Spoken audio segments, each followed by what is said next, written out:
آج ہم ایک ایسی کہانی لے کر آئے ہیں جس نے صدیوں سے لوگوں کے ذہنوں کو الجھا رکھا ہے۔ یہ کہانی ہے میری سیلیسٹ، جو ایک بحری جہاز تھا اور اس کی کہانی دنیا کے سب سے مسٹیریس سیکرٹس میں شمار ہوتی ہے۔ یہ جہاز 4 دسمبر 1872 کو اٹلانٹک اوشن کے مڈل میں بغیر کسی عملے کے بہتا ہوا پایا گیا۔ اس کے کیپٹن کا نام بینجامن بریگز تھا۔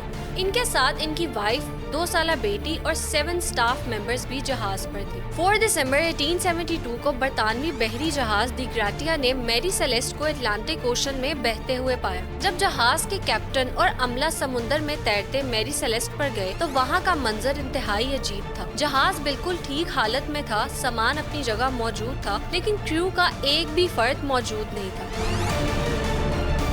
ہیلو ویورز، آج ہم ایک ایسی کہانی لے کر آئے ہیں جس نے صدیوں سے لوگوں کے ذہنوں کو الجھا رکھا ہے۔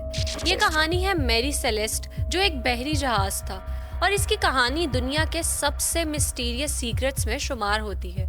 یہ جہاز 4 دسمبر 1872 کو اٹلانٹک اوشن کے مڈل میں بغیر کسی عملے کے بہتا ہوا پایا گیا۔ جہاز اپنی اصل منزل کی طرف رواں تھا، لیکن اس کا سٹاف پراسرار طور پر غائب ہو گیا۔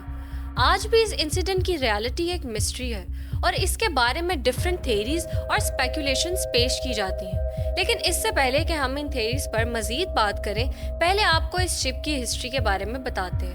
میری سیلیسٹ 1861 میں کینیڈا میں بنایا گیا تھا اور اسے ابتدا میں ایمیزون کہا جاتا تھا۔ بعد میں اسے امریکہ شفٹ کیا گیا اور میری سیلیسٹ کا نام دیا گیا۔ نومبر 1872 میں یہ جہاز نیو یارک سے اٹلی کے شہر جنیوا کی طرف روانہ ہوا۔ یہ شپ 1701 بیرلز انڈسٹریل الکوہول کیری کر رہا تھا اور اس کے کیپٹن کا نام بینجامن بریگز تھا، جو ایک ایکسپیرینسڈ اور آنیسٹ سیلر تھے۔ ان کے ساتھ ان کی وائف، 2 سالہ بیٹی اور 7 سٹاف ممبرز بھی جہاز پر تھے۔ 4 دسمبر 1872 کو برطانوی بحری جہاز دی گراٹیا نے میری سیلیسٹ کو اٹلانٹک اوشن میں بہتے ہوئے پایا۔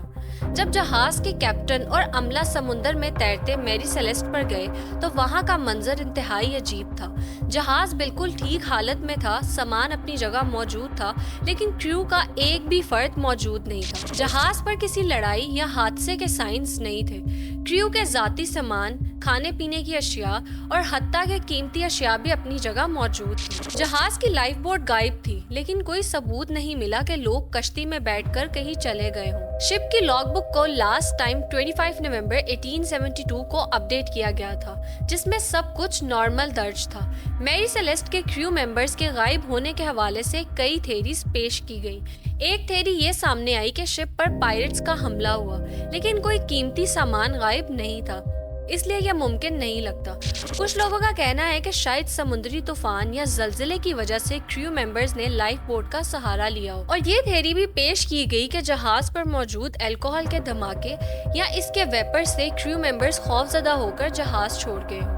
جبکہ کچھ لوگوں کا ماننا ہے کہ کوئی مسٹیریس یا سپر نیچرل فورس اس انسیڈنٹ کے پیچھے ہے۔ لیکن وجہ کچھ بھی ہو، میری سیلیسٹ کو بعد میں دوسرے کیپٹنز نے استعمال کیا، لیکن اس کا اینڈ ہمیشہ مسٹیریس رہا۔ 1885 میں اس کے کیپٹن نے انشورنس فراڈ کی کوشش کے طور پر اسے ہیٹی کے ساحل سے جان بوجھ کر تباہ کر دیا، لیکن اس کی اصل کہانی آج بھی دنیا کے بڑے مسٹریز میں شامل ہے۔ ویورز، میری سیلیسٹ کی انسالوڈ مسٹری نے صدیوں سے انسانی ذہن کو پریشان رکھا ہے اور شاید ہمیشہ یہ ایک مسٹری ہی رہے۔ آپ کا اس کہانی کے بارے میں کیا خیال ہے؟ کیا یہ قدرتی واقعہ تھا یا کچھ اور؟ ہمیں کمنٹس میں ضرور بتائیں۔ اگر آپ کو یہ کہانی پسند آئی ہے تو لائک اور سبسکرائب کرنا نہ بھولیں اور بلو ڈائریز میں ہماری اگلی ویڈیو کے لیے تیار رہیں۔